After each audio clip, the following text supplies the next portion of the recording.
যে এসআইআর এর উদ্দেশ্য, যেটাকে স্পেশাল ইন্টেন্সিভ রিভিশন বলা হচ্ছে, সেটা অ্যাকচুয়ালি রিভিশন নয়, সেটা এক্সক্লুশন করে কি করে মানুষকে ভোটার তালিকা থেকে বাদ দিয়ে মানুষের ভোটাধিকার খর্ব করে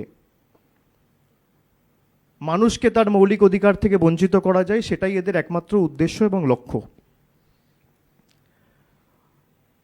আমরা এমন একটা জায়গায় দাঁড়িয়ে আছি যে আজকে দেশের যা পরিস্থিতি,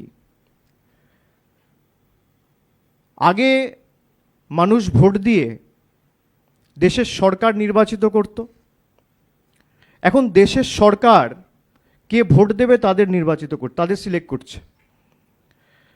আগে ভোটাররা ভোট দিয়ে সরকার নির্বাচিত করত, এখন দেশের সরকার তার পছন্দের মতো ভোটার বেছে নিচ্ছে কে ভোটার লিস্টে থাকবে আর কার নাম বাদ যাবে।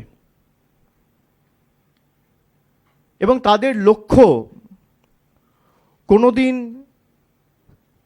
এসআইআর করে ভোটার লিস্ট ত্রুটিমুক্ত করা নয়।